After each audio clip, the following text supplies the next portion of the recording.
आज हम नया टॉपिक स्टार्ट कर लेते हैं जिसका नाम है स्टार्टिंग पोजीशन। स्टार्टिंग पोजीशन को फंडामेंटल पोजीशंस भी कहते हैं। स्टार्टिंग पोजीशन का मतलब क्या होता है मैं बता दूं, वह पोजीशन जिसको कोई मूवमेंट इनिशिएट करने के पहले या फिर कोई भी पोस्चर इनिशिएट करने के पहले, हम एक्सरसाइज करने के पहले कोई भी पोस्चर अटेंड करते हैं उसे हम स्टार्टिंग पोजीशन कहते हैं। जैसे कि every movement began in posture, मतलब कोई भी मूवमेंट बिगेन करने से पहले हम एक पोस्चर लेते हैं और उस मूवमेंट को एंड करते हैं, तब भी हम एक पोस्चर में आते हैं। Posture from which movement initiated, posture वो होता है, मेनली इसकी जो डेफिनेशन आती है ना स्टार्टिंग पोजीशन की, वो यही होती है। Posture from which movement initiated, मतलब पोस्चर वो है जिससे हम कोई मूवमेंट इनिशिएट करने वाले हैं। Equilibrium and stability is maintained in this position by balance of force acting upon the body। मतलब कि इक्विलिब्रियम और स्टेबिलिटी हमको मेंटेन करना पड़ेगी अगर इस पोस्चर में, तो वो किस वजह से हम मेंटेन कर पाएंगे? Balance of force acting upon body, मतलब जो फोर्स हमको बॉडी के ऊपर एक्ट कर रहा है वो अगर बैलेंस्ड है तो हम वो स्टार्टिंग पोजीशन अच्छे से मेंटेन कर पाएंगे, इक्विलिब्रियम में होगी और स्टेबिलिटी प्रोवाइड करेगी। अब हम बात कर लेते हैं स्टार्टिंग पोजीशन कितने टाइप्स की होती है। तो स्टार्टिंग पोजीशन 5 टाइप की होती है। सबसे पहले आ जाता है standing, kneeling, sitting, laying and hanging. ये 5 पोजीशन है जिनसे हमारी वेरियस ऑफ पोजीशन स्टार्ट होती है और एंड होती है। बात कर लेते हैं स्टैंडिंग पोजीशन, जो सबसे फर्स्ट नंबर की पोजीशन होती है। इसमें क्या जो हमारा बेस ऑफ सपोर्ट होता है ना वो बहुत कम होता है, हमारे दोनों फुटों से सिर्फ बेस ऑफ सपोर्ट पूरी बॉडी को मिलता है।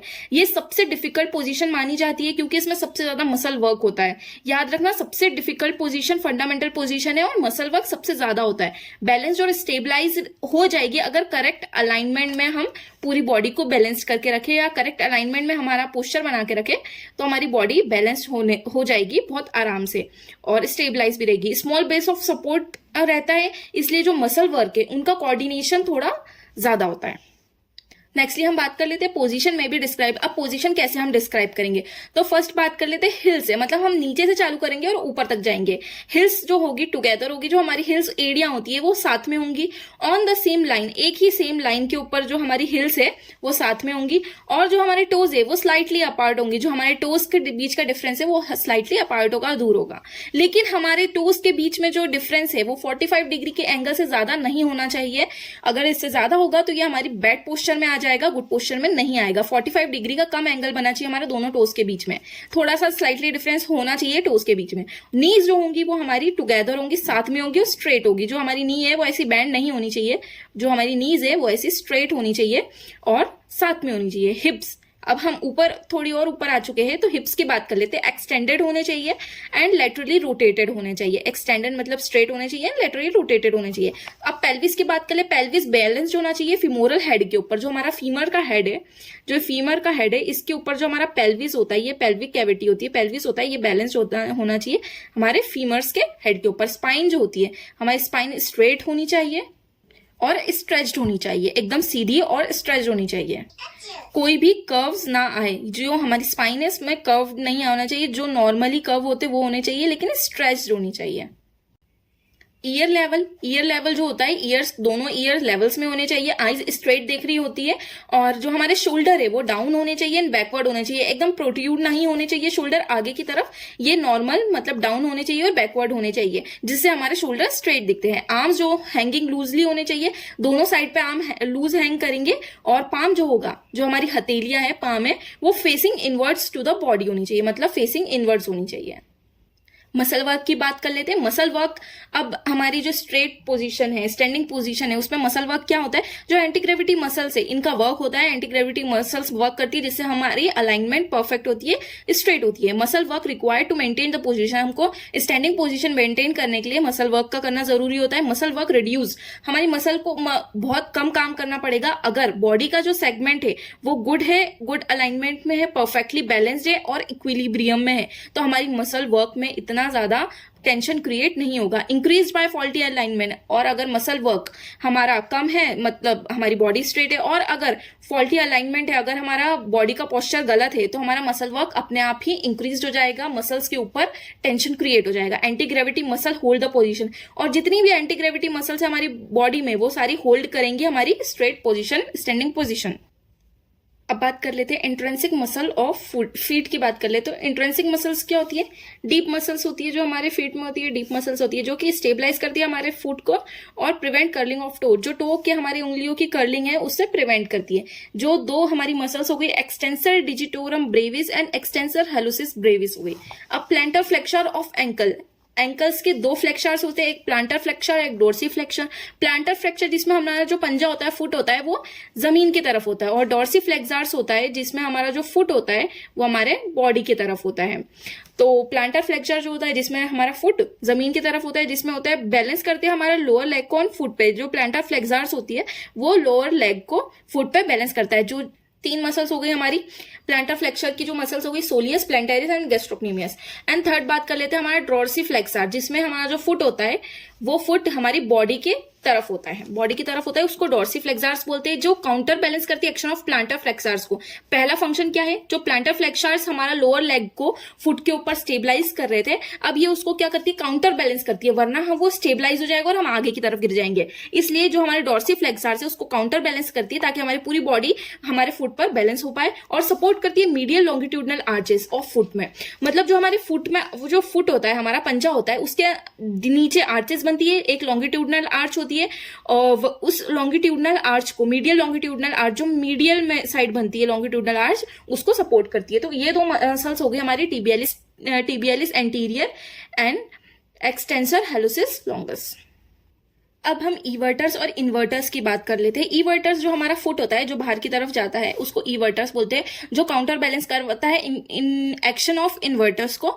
जो मसल्स होती है हमारी काउंटर बैलेंस करने वाली, जो वो फर्स्ट हो गई फिब्युलरिस लॉन्गस, फिब्युलरिस ब्रेविस, फिब्युलरिस टर्शियस, तीन मसल्स होगी जो काउंटर बैलेंस कर गई इन्वर्टर्स के। इन्वर्टर्स वो होते हैं जो हमारा पैर, जो हमारा फुट होता है वो अंदर की तरफ ले जाते हैं, मीडियल तरफ ले जाते हैं, और इवर्टर्स वो होता है जो हमारा फुट बाहर की तरफ ले जाता है। तो इन्वर्टर्स जो होते हैं वो काउंटर बैलेंस करते हैं इवर्टर्स को। तो इन्वर्टर्स की जो मसल होती है वो होती है tibialis anterior and posterior, flexor digitorum, flexor hallucis and extensor hallucis. उसके बाद हम एक्सटेंसर्स ऑफ नी की बात कर लेते हैं। जो नी के एक्सटेंशन में हेल्प करती है वो मसल्स, क्योंकि हमको अगर स्ट्रेट खड़े रहना है तो हमारी जो नीज होती है उनको भी स्ट्रेट ही रखना पड़ेगा, इसलिए नी के एक्सटेंसर्स का काम करना बहुत जरूरी है। Vastus medialis, vastus lateralis, vastus intermedius and rectus femoris. Extensors of hip की बात कर लेते हैं, जो हिप को एक्सटेंड करने में हेल्प करते हैं। एक्सटेंशन ऑफ हिप का क्या काम है? पहला तो है पेल्विक जो होता है उसको बैलेंस करना, और फीमोरल हेड के ऊपर, जो हमने पहले भी देखा था, ये जो फीमर है, फीमर के हेड के ऊपर जो हमारा पेल्विक है वो बैलेंस होता है, इसलिए फीमोरल हेड पर पेल्विक का बैलेंस करना। Slight action of lateral rotators, और स्लाइटली जो हमारा पेल्विक होता है उसको लेटरली, मतलब जो हमारा फीमर का हेड होता है उसको लेटरली रोटेट करके रखता है। तो जो हमारी एक्सटेंसर्स ऑफ हिप है उसमें आ जाती है semitendinosus, semimembranosus, biceps femoris, adductor magnus, gluteus maximus. Third हम बात कर लेते हैं लेटरल रोटेटर्स ऑफ हिप की, जो हिप को हल्का सा स्लाइटली लेटरल रोटेट करके रखती है, जो एसोसिएट होती है with the bracings of leg and arches of foot. ये कहाँ से ब्रेसिंग्स होती है? एक तो लेग से, और सेकेंडली आर्चेस ऑफ फुट से। और जो ये मसल्स है वो मसल्स फर्स्ट होती है piriformis, obturator internus, superior and inferior gemelli, quadratus femoris. ये चार मसल्स होती है जो एसोसिएट करती है with the bracings of legs and arches of foot के साथ।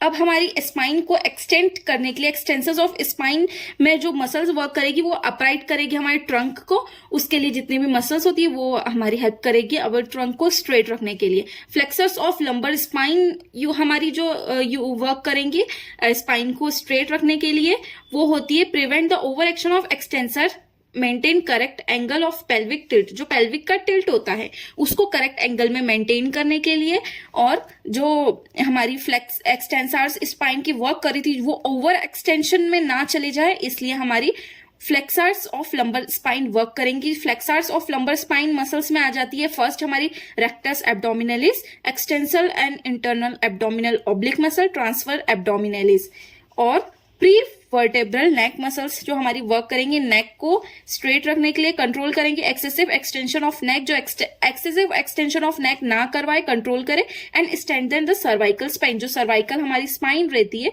उसको स्ट्रेंथन रखने में वो मसल्स फर्स्ट होती है rectus capitis anterior, rectus capitis lateralis, longus capitis and longus colli muscle. अब बात कर लेते हैं flexor and extensor of atlanto occipital joint की। तो एटलांटो ऑक्सीपिटल जॉइंट हमारा जो नेक में होता है सर्वाइकल के ऊपर, वो फ्लेक्सर्स और एक्सटेंसर वर्क करेंगी, तब जाके एटलांटो ऑक्सीपिटल जॉइंट मेंटेन रहेगा, बैलेंस लेगा and working reciprocally to balance the head. जो हमारा हेड होता है, ये हमारा हेड होता है और यहाँ पर हमारा जो जॉइंट होता है, ये हेड के ऊपर बैलेंस करने में हमारा मेंटेन करके रखेगा हेड का बैलेंस। और जो elevators of mandible close the mouth, और जो माउथ होता है, मैंडिबल जो नीचे का हमारा जो होता है वो हमारे माउथ को क्लोज करके रखेगा, इसलिए वर्क करेगा flexor and extensor of atlanto occipital joint. ये मसल्स है longitudinal capitis and recti capitis anterior, जो दो मसल्स है वो वर्क करेंगी फ्लेक्सर और extensor of atlanto occipital joint. अब रिट्रैक्टर ऑफ बात कर लेते हैं रिट्रैक्टर्स ऑफ स्कैपुला को। जो स्कैपुला और जो हमारा शोल्डर जॉइंट है उसको बैकवर्ड एंड डाउनवर्ड मेंटेन करके रखेंगे। रिट्रैक्टर्स स्कैपुला को बैकवर्ड एंड ग्लिनोइड कैविटी को लेटरली मेंटेन करके चलेंगे। तो वो मीडियल ट्रेपेजियस एक मसल हो गई एंड रोम्बॉइड दूसरी मसल्स हो गई। लास्टली हम बात कर लेते हैं इफेक्ट्स एंड यूजेस ऑफ हमारी जो पोजीशन बनती है स्टैंडिंग पोजीशन की। तो स्मॉल बेस ऑफ सपोर्ट रहता है, दोनों फुट के ऊपर हम स्टैंड करेंगे तो स्मॉल बेस ऑफ सपोर्ट रहेगा। हाई सीओजी, मतलब जितना हाई सीओजी होगा उतना ही बैलेंस मेंटेन करेंगे। लेस स्टेबल देन अदर्स, सबसे ज्यादा क्योंकि बेस ऑफ सपोर्ट कम है तो स्टेबिलिटी मेंटेन करने में प्रॉब्लम आएगी, इसलिए लेस स्टेबल होगा। और सुटेबल फॉर एक्सरसाइजेस, मतलब सुटेबल फॉर ऑल एक्सरसाइजेस, मतलब जितनी भी एक्सरसाइजेस हैं हम ज्यादा से ज्यादा एक्सरसाइजेस अटेंड कर सकते हैं इस पोजीशन में। उसके बाद मिनिमम मसल वर्क होगा व्हेन परफेक्टली बैलेंस। अगर पूरी बॉडी परफेक्टली बैलेंस्ड है, सेंटर ऑफ ग्रेविटी हाई है, स्मॉल बेस ऑफ सपोर्ट है, तो मिनिमम मसल वर्क करना पड़ेगा, मसल्स को कम से कम काम करना पड़ेगा, अदर देन हमारा बेड पोस्चर हो जाएगा, उनको मसल वर्क ज्यादा करना पड़ेगा। अब नेक्स्ट वीडियो में हम बात करेंगे नील पोजीशन की, नीलिंग पोजीशंस की।